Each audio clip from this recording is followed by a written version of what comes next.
Assalamualaikum, what is up everyone? It's me, Gizri in the house. Welcome back. Welcome to my channel. Dan aku sentiasa doakan korang semua yang tengok video ni berada dalam keadaan sihat walafiat dan juga happy-happy selalu. Jangan sedih-sedih, jangan stress, because it's not good for your health. And trust me, true story. Okay guys, topik yang akan kita cuba bincangkan pada hari ni dia agak lain sikit tau. Dia lain dari topik-topik yang aku pernah bincangkan sebelum-sebelum ni. Macam sebelum-sebelum ni, bagi korang yang dah follow aku lama, kita di channel Gizri in the House ni memang akan selalu membincangkan topik-topik yang berkaitan dengan true crime, misteri, topik-topik yang macam ni. Tapi untuk video kali ni, aku try bawa korang untuk mengembara bersama dengan aku untuk membincangkan topik yang berkaitan dengan teori-teori konspirasi yang ada dalam dunia kita ni. Sebenarnya memang agak banyak guys tentang teori-teori konspirasi yang ada dalam dunia kita yang berkaitan dengan pelbagai isu politik, misteri dan macam-macam lagi. Dan hari ni aku akan cuba bincangkan tentang topik cerita yang suka ditonton oleh kanak-kanak. Tak lain tak bukan cerita kartun. Yes. Kenapa pula dengan cerita kartun ni? Tak apa, jap lagi aku akan explain. Tapi sebelum tu, bukan setakat kanak-kanak je tahu yang minat dengan cerita kartun ni. Orang dewasa macam kita pun minat babe. Tak perlu aku nak ulaskan, korang sendiri pun tahu banyak je cerita-cerita kartun yang best ada dalam dunia kita sekarang ni. Semakin hari semakin banyak. Ada je kartun-kartun yang baru dikeluarkan disebabkan apa? Disebabkan permintaan yang sangat tinggi guys. Demand and supply. So cerita kartun ni kalau bagi aku adalah sebuah kategori cerita yang penuh dengan ilusi, imajinasi, kadang-kadang benda yang tak masuk akal, di mana cerita-cerita macam ni boleh membuatkan kita keluar sekejap tau dari realiti kehidupan kita. Kalau zaman aku ataupun zaman korang pun sama, time dulu-dulu tu, cerita-cerita kartun boleh membuatkan kita rasa happy, kita hilang stres dan sebagainya. Dan cerita kartun sekarang ni pun sama juga sebenarnya. Tetapi, ada tapi dia guys. Korang perasan tak yang cerita kartun sekarang dah ada banyak genre? Maksud aku banyak jenis. Kadang-kadang ada yang bersifat ganas, horror, even jenis cerita yang lucah pun ada juga babe. Be honest, okay? Benda ni betul. It's a fact. Kita tak boleh nak nafikan. So, maksudnya di sini, di sebalik cerita kartun yang sepatutnya kita seronok dan happy je bila kita tengok, time dulu-dulu tu dah berubah. Ada pihak yang cuba untuk menerapkan agenda-agenda mereka dalam cerita-cerita macam ni. Sebab apa? Sebab mereka tahu target diorang adalah kanak-kanak. Pada umur-umur macam ni lah, mereka cuba untuk recruit ataupun lebih spesifiknya cuba untuk brainwash pemikiran kanak-kanak untuk menerima agenda mereka. Bak kata pepatah Melayu, kalau nak melentur buluh, biarlah dari rebungnya. Diorang dah kaji benda ni awal-awal dah. Dan untuk pengetahuan korang juga, di antara cerita kartun yang mempunyai cerita asal dia sebelum dijadikan cerita kartun, maksudnya kartun tu ambil cerita tu daripada kisah yang nyata, adalah cerita kartun Masha and the Bear, di mana cerita ni diambil daripada sebuah kisah seorang budak perempuan yang telah meninggal dunia akibat serangan seekor beruang. The Simpsons, yang korang pun aku rasa tahu, di mana kebanyakan babak dalam filem The Simpsons ni dikatakan telah berjaya meramal perkara-perkara yang berlaku pada masa depan. But for this one, pendapat akulah, benda ni sebenarnya bukanlah berkenaan dengan ramalan. Sebaliknya, perancangan sesebuah organisasi dan juga telah diketengahkan semula oleh mereka. Memang perlu satu video kalau aku nak ulas pasal cerita ni. Tapi untuk video kali ni, aku akan lebih fokus kepada sebuah cerita kartun yang dikatakan sangat famous hampir ke seluruh dunia guys. Tak lain tak bukan cerita Minions. Korang tahu kan cerita Minions ni? So tanpa membuang masa korang, macam biasa, my name is Gizri and this is the story.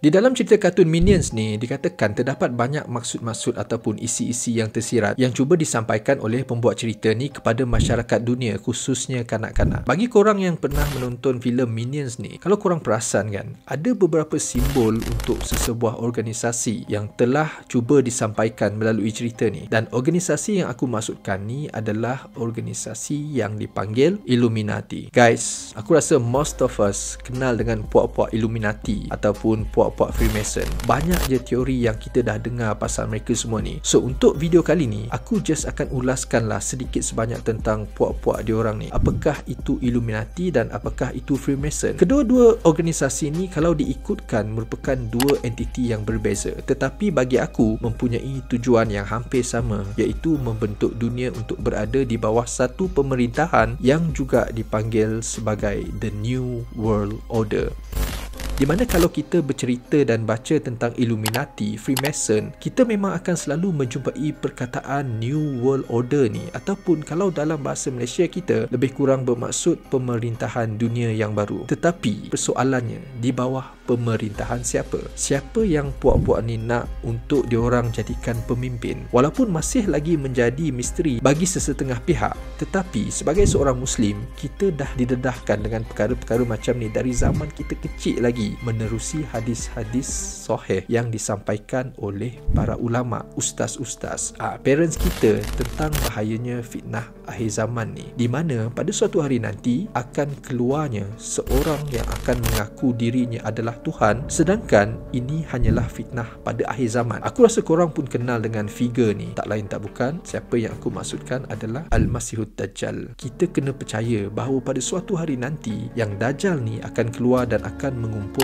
pengikut-pengikutnya, dan di sinilah, iaitu sebelum keluarnya Dajjal, banyak teori-teori konspirasi berkenaan organisasi yang dikatakan merupakan pengikut-pengikut Dajjal, iaitu macam Illuminati, Freemason, dan ada lagi organisasi elit global yang lain sedang bersedia untuk menyambut kedatangan Dajjal. Puak-puak ni sebenarnya telah wujud di dalam dunia kita sekarang ni, cuma mereka ni belum lagi menzahirkan diri mereka secara keseluruhannya. Apa orang cakap, masih lagi cuba berselindung and just beri kita macam hint-hint ataupun petanda-petanda yang mereka tu ada, dan rata-ratanya ahli kumpulan Illuminati dan Freemason ni terdiri daripada golongan-golongan yang elit, yang kaya raya, berkuasa, dan tak keterlaluan sekiranya aku mengatakan mereka sekarang ni adalah golongan-golongan yang sedang mengawal sistem dalam dunia kita. So disebabkan oleh perkara-perkara macam ni, banyak teori-teori yang telah keluar dan kita boleh kaji, fikirkan sendiri sama ada ianya betul ataupun hanya sekadar teori. And then setelah kita kaji, part yang paling penting adalah kita kena tanya dengan yang pakar. So dalam kes ni, kita kena tanya siapa? Pendapat aku, tanyalah dengan ulama-ulama, ustaz-ustaz yang bertauliah. Sebab kalau kita belajar sendiri benda-benda macam ni tanpa bertanya dengan yang pakar, boleh sesat jalan tau.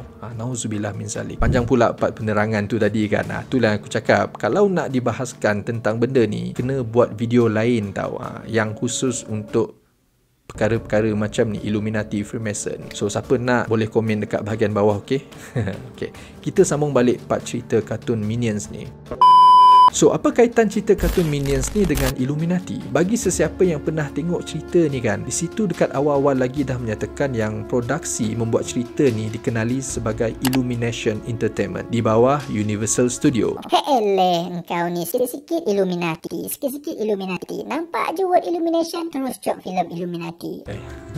Ya tak ya juga kan, nampak je word Illuminati terus nak cop filem Illuminati. Memang kalau kita perhatikan secara dasarnya, maksud Illumination ni kalau dalam bahasa Malaysia kita adalah bermaksud pencerahan, dan mungkin ini merupakan maksud sebenar nama produksi ni, pencerahan, memberikan penerangan, memberikan informasi dalam bentuk hiburan. Sebab ada entertainment belakang tu kan, lebih kurang macam tu lah. Kira point untuk teori Illumination Entertainment ni kita boleh letak tepi kejap tau, sebab ia adalah hanya sekadar nama sahaja, tak ada kaitan pun dengan organisasi Illuminati. Well, it's just a name, right? So kita move on ke soalan yang seterusnya, di mana kita akan membincangkan siapakah pengasas Illumination Entertainment. Illumination Entertainment ni sebenarnya telah diasaskan oleh seorang lelaki yang bernama Chris Meledandri pada sekitar tahun 2007. Chris Meledandri ni pada awalnya merupakan salah seorang karyawan yang pernah bekerja untuk sebuah produksi yang dipanggil The 20th Century Fox. Yang korang selalu tengok dekat depan-depan filem sebelum start tu kan, yang yang tu lah, tahu kan? So, si Chris Meledandri ni pernah bekerja dengan produksi tu sebelum dia mengasaskan Illumination Entertainment. Kalau kita tengok latar belakang Chris Meledandri ni, sewaktu dia bekerja di produksi The 20th Century Fox tu, dia adalah merupakan salah seorang watak penting tau dalam penghasilan beberapa buah filem kartun yang famous seperti The Ice Age, Robot, Alvin and the Chipmunks, dan sehinggalah dia berjaya set up satu company yang dipanggil Illumination Entertainment. So, maksudnya dia dah ada banyak pengalaman dalam bidang-bidang penghasilan cerita-cerita kartun ni. Dalam tahun 2008 pula, Illumination Entertainment terus meluaskan empayar mereka apabila bergabung dengan sebuah company yang dipanggil NBC Universal. So, start dari situlah Illumination Entertainment ni telah banyak mengeluarkan cerita-cerita kartun yang diminati oleh hampir seluruh penduduk dekat dalam dunia ni, sebab dikatakan filem-filem yang diorang buat ni kira macam sangat-sangat gempak and family friendly punya cerita. Kanak-kanak suka tengok, orang dewasa pun suka tengok. Dan salah satu filem kartun yang diorang buat adalah Minions. Sebenarnya banyak je dalam dunia ni cerita-cerita kartun yang telah mengandungi mesej-mesej dan juga simbol-simbol organisasi Illuminati. Kalau korang perhatikan, simbol mata satu dan juga simbol segitiga tu banyak je guys, di mana simbol-simbol ni merupakan simbolik bagi diorang sebagai the eye of providence, ataupun lebih kurang bermaksud mata Tuhan yang memerhatikan seluruh hal kemanusiaan sejagat or isi dunia ni. Dari sini kita tahu yang puak-puak Illuminati percaya dengan simbol yang bermata satu dan menggelarkan ia sebagai mata Tuhan, sedangkan dari perspektif kita sebagai seorang Muslim, kita tahu yang Tuhan tak bermata satu, sebab ada di dalam salah satu hadis baginda Nabi Muhammad SAW tentang perkara ni. Walaupun ada yang mentafsirkan word God tu adalah sebenarnya bermaksud dewa dan bukan Tuhan, tapi benda-benda macam ni tetap akan mengelirukan pemikiran kita sebenarnya, dan ini merupakan salah satu agenda puak-puak Illuminati dengan menggunakan lambang or simbol segitiga mata satu. So, kita berbalik kepada filem Minions tadi itu, di mana di dalam filem ni guys, dengan secara terang-terangan mereka telah meletakkan simbol segitiga bermata satu tu di hampir dalam kesemua babak yang ada dalam filem ni. Even kalau kita tengok Minion yang kecil cute warna kuning tu pun ada juga yang bermata satu. Bukan setakat itu saja guys, malah dalam filem-filem sebelum Minions ni yang dipanggil Despicable Me pun banyak mengandungi simbol-simbol puak Illuminati. First kali kita akan membincangkan nama Minions tu sendiri. Apakah maksud Minions ni sebenarnya? Menurut Kamus Inggeris Cambridge, Minions ni lebih kurang bermaksud seorang ataupun sekumpulan pengikut yang setia, di mana mereka akan sanggup melakukan apa sahaja arahan yang diberikan oleh ketua dia.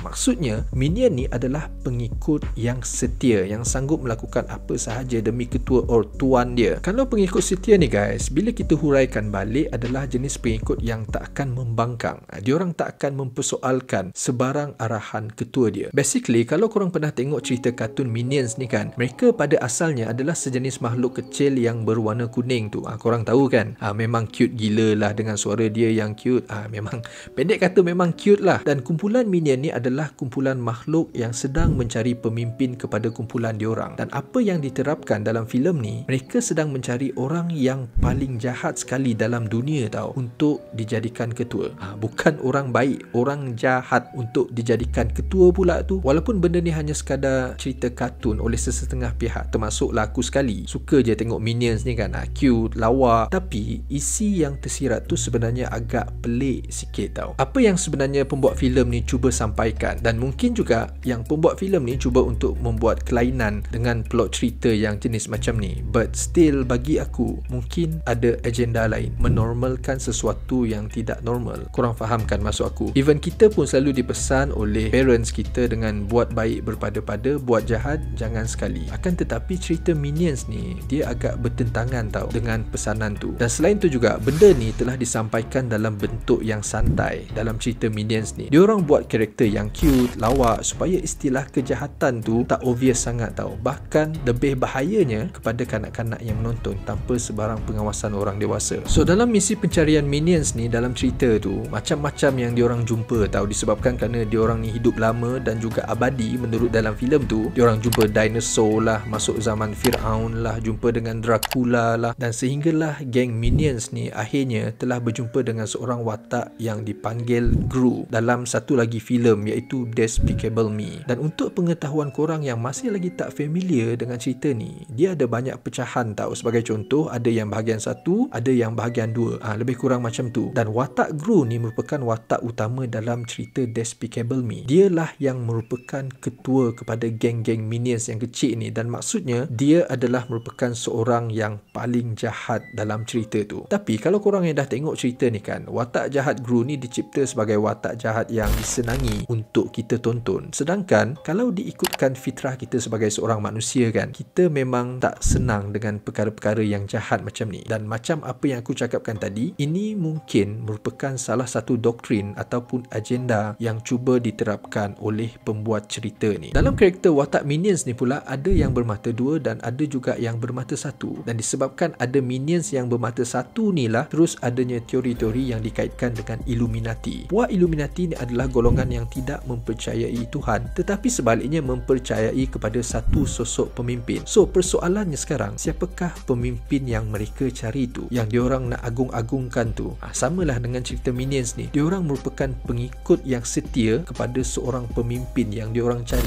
Selain tu guys, filem Minions ni sebenarnya merupakan prequel tau untuk filem Despicable Me. Dia ada kaitan tau antara satu sama lain. Prequel ni lebih kurang bermaksud macam kejadian sebelum cerita tu terjadi, di mana ianya berbeza dengan sequel. Sequel ni merupakan selepas cerita tu terjadi. Samalah kalau korang pernah tengok cerita KL Gangster. Part yang kedua tu kan, dia merupakan prequel pada part 1. Asal usul dia guys. Okay, kita pergi ke filem Despicable Me pula, di mana perkataan Despicable ni bila diterjemahkan dalam bahasa Malaysia adalah bermaksud keji, K-E-J-I. Kalau Despicable Me pula lebih kurang bermaksud aku yang keji, aku yang hina, tercelanya aku. Lebih kurang macam tu. So dari sini dia nampak agak pelik sikit kan, kenapa cerita kartun yang sepatutnya ditonton oleh kanak-kanak mempunyai nama-nama yang macam ni. Sepatutnya benda-benda macam ni bila kita dengar, kita akan mempunyai perasaan yang tak senang, tak selesa. Tapi yang ni tak siap buat filem lagi tau. Cerita kartun pula tu untuk tontonan kanak-kanak, walaupun ada di antara pihak yang cakap,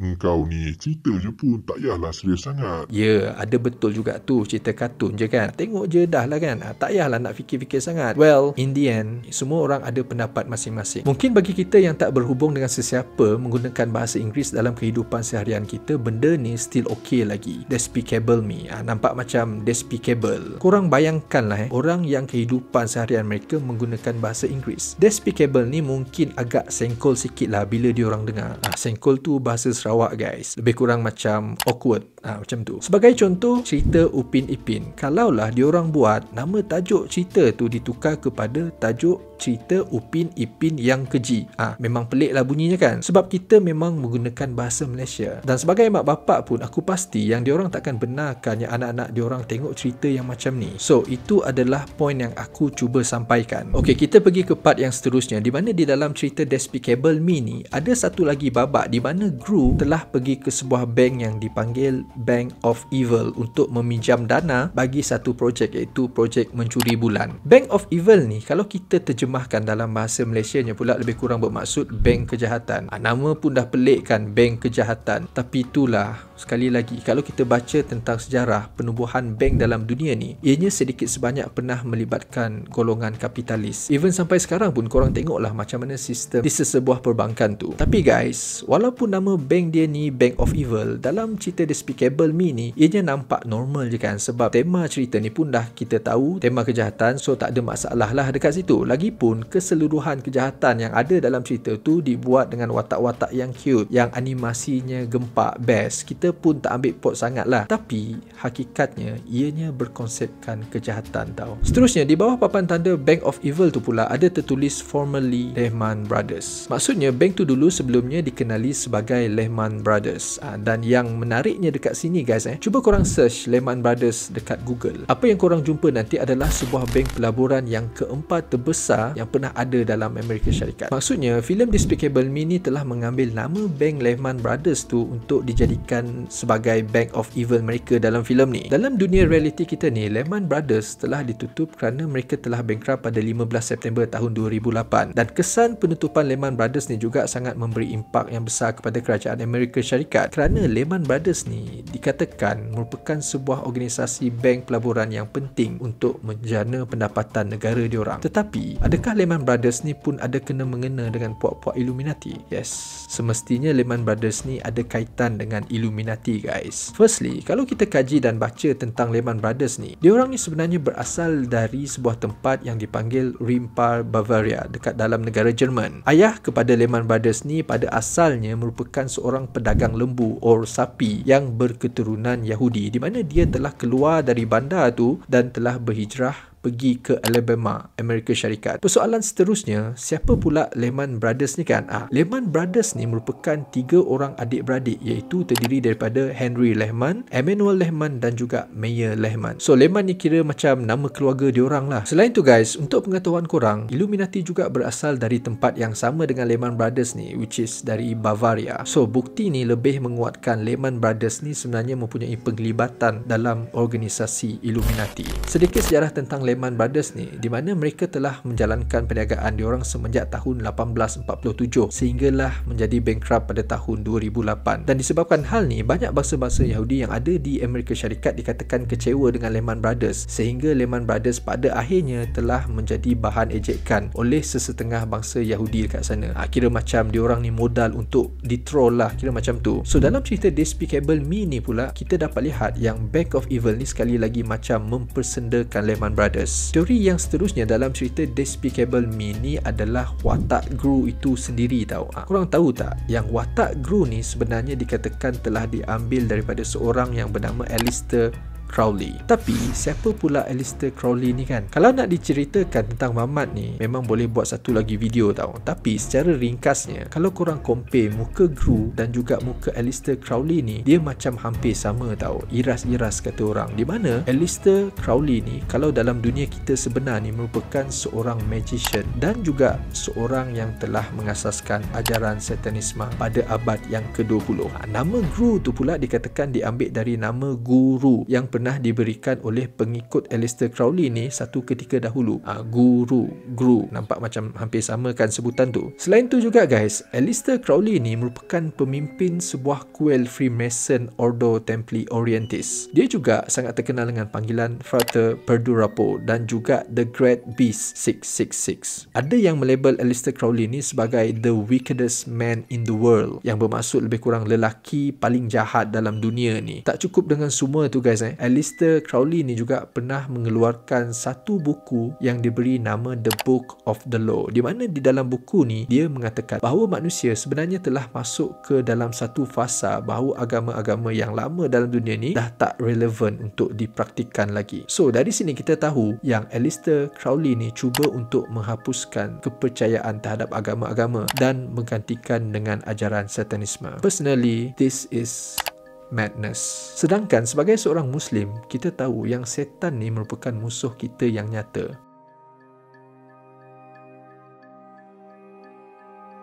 Kesimpulannya guys, bila kita menggali dengan lebih dalam lagi pasal mesej-mesej ataupun simbol-simbol Illuminati yang ada di dalam cerita-cerita kartun, dan untuk video kali ni aku bercakap mengenai filem Minions dan juga Despicable Me, korang rasa adakah ianya sekadar kebetulan ataupun sekadar hiburan yang tak mempunyai apa-apa maksud? Cuma ada pihak-pihak tertentu sahaja yang lebih-lebih buat teori pasal semua ni. Bagi aku, kita tak dapat nak nafikan pandangan dan pendapat sesetengah pihak, dan pada akhirnya nanti benda ni terpulang kepada diri kita sendiri, sama ada kita percaya ataupun sebaliknya. Tapi percayalah, kalau mereka merancang, Allah juga merancang, dan sebaik-baik perancangan tu adalah datang dari Allah Subhanahu Wa Taala.